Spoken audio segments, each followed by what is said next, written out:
Hello and welcome. We're all looking for happiness, right? But what if it wasn't just some mysterious feeling? In this explainer, we are going to dive into a pretty amazing formula that connects the actual chemistry inside your brain with wisdom that's literally thousands of years old. So let's just start with this big idea.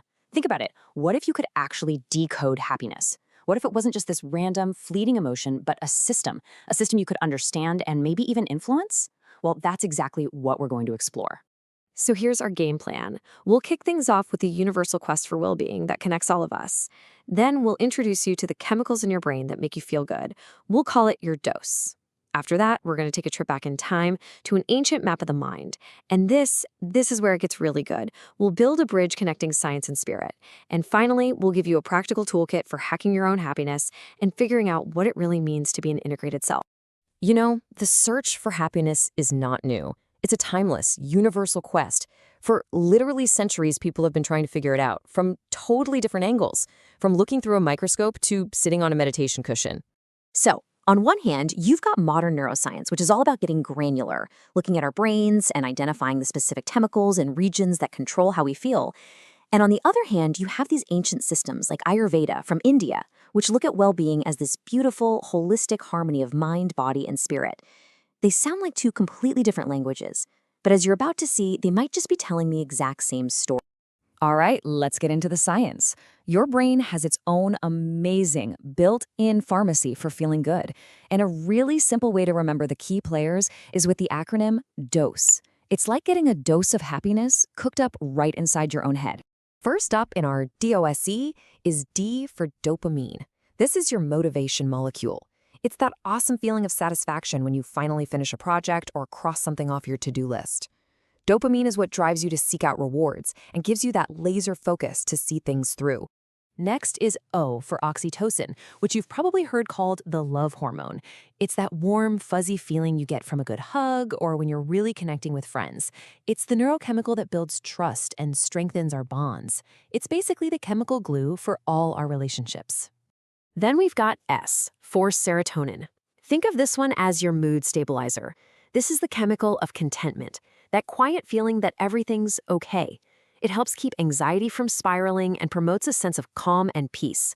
It's really the foundation for a stable, positive outlook on things. And finally, E for endorphins. These are your body's personal, all-natural painkillers. They get released when you're stressed, but also when you exercise. They're responsible for that incredible euphoric feeling people call a runner's high, and they're fantastic at reducing pain and giving your mood a serious boost. Okay, so we've met the brain's dose. Now let's completely switch gears. We're going to travel back in time and look at an ancient philosophical map of the mind that comes from Ayurveda. This entire map is built on three fundamental qualities or energies known as the gunas. So these three gunas, they basically describe the energetic state of your mind at any given moment. First, there's sattva. This is a state of balance, of harmony, of crystal clear thinking. Then you have rajas, which is all about that fiery energy of action, passion, and constant motion. And finally, there's tamas, which represents inertia, heaviness, that feeling of just being stuck. According to this ancient way of thinking, our entire mental well-being is just an interplay between these three forces. Okay, so we have these two big ideas, the neurochemicals of dose from science and the mental energies of the gunas from ancient wisdom.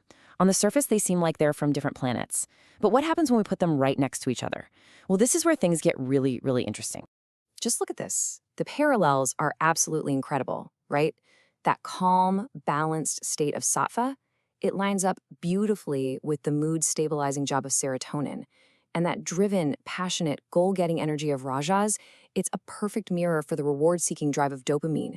And that heavy, inert state of tamas, that connects so well to the pain-relieving, almost sedating effects of endorphins. It's almost as if ancient wisdom was describing the feeling of these chemicals, long before modern science could ever put a name to the molecules.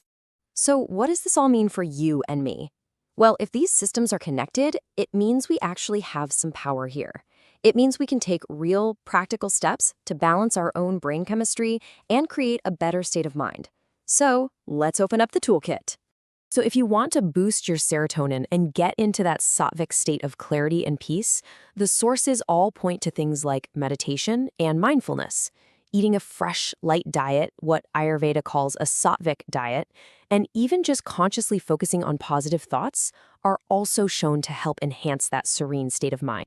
And hey, this isn't just some abstract idea. Modern science is actually proving it. This quote shows that meditation can literally change the physical structure of your brain, helping to grow new neurons and strengthen the connections between them. It's an incredibly powerful way to build a healthier, more resilient mind from the inside out. All right, so how do we deal with dopamine and that fiery Rajas energy? The key here is management, not getting rid of it. We need that drive. Pursuing goals and getting things done gives us a healthy hit of dopamine. But if it goes unchecked, it leads to restlessness and anxiety. So the trick is to balance all that activity with real stress management and good old-fashioned rest to avoid burning out. And what about those days when you feel stuck in that heavy, lethargic tamas state? The absolute best way to shake it off is to get moving and boost those endorphins. Regular exercise, especially something mindful like yoga, is amazing for this. And honestly, even simple things like getting out in the sunlight or doing something fun with a group of people can make a huge, huge difference. And this is where moving together can be a real superpower. Check this out. Research shows that dancing combines physical effort with moving in sync with others. This doesn't just boost your endorphins, making you feel good, it also encourages social bonding, which gives you a nice splash of oxytocin. It's a true 2-for-1 happiness hack. So, we have the science, we have the ancient wisdom, and we have the practical tools. But what's the end goal of all this? It's not just about chasing temporary highs. It's about integrating all of these principles to achieve a state of steady, almost unshakable well-being. In the ancient Indian text, the Bhagavad Gita, there's actually a name for this state, sthiti prajna. It basically translates to one of steady wisdom. It describes a person who's emotionally stable, who's balanced, who acts with clarity, someone who has truly mastered their own inner world. Now, reaching this state isn't about becoming a robot with no emotions. It's about being in the driver's seat. It starts with detaching from the outcome, focusing on your effort, not just winning or losing. It's about regulating your emotions so you can respond to life's ups and downs with a sense of balance. And ultimately, it's about practicing self-mastery and acting with clarity, making decisions based on wisdom, not just a gut reaction.